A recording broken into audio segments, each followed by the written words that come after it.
बहुत समय पहले की बात है। एक विशाल और सुंदर झील के किनारे एक राजहंस रहता था। उसकी पूरी जिंदगी बहुत शांति से बीत रही थी। वह झील के साफ पानी में तैरता, सुंदर फूलों को देखता और आनंद से जीता था। वह भगवान की प्रशंसा करता और हमेशा सोचता था कि भगवान ने उसे कितना सुंदर और अद्भुत जीवन दिया है।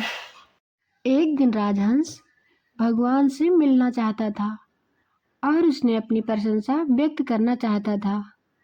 वह भगवान के पास पहुंचा और बोला, हे भगवान, आपने मुझे इतना सुंदर जीवन दिया है।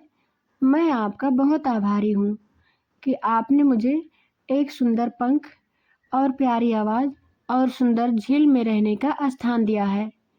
मैं आपकी बहुत पूजा करता हूँ।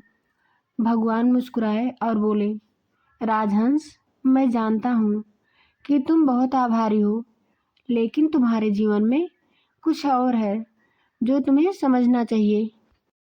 तब राजहंस भगवान से पूछा, वह क्या चीज़ है प्रभु? भगवान ने कहा, तुम अपने जीवन में केवल अपनी सुंदरता और शांति को देख रहे हो, लेकिन क्या तुमने कभी दूसरों की स्थिति समझने की कोशिश की?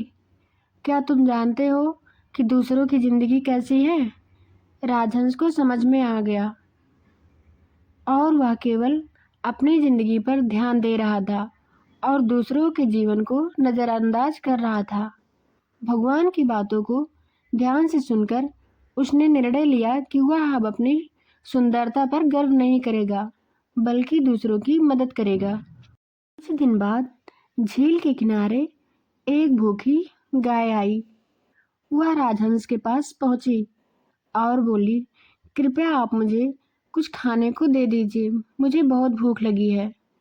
तब राजहंस को भगवान की बातें याद आ गई और उसने गाय की मदद की और गाय को घास भी खाने के लिए दिया।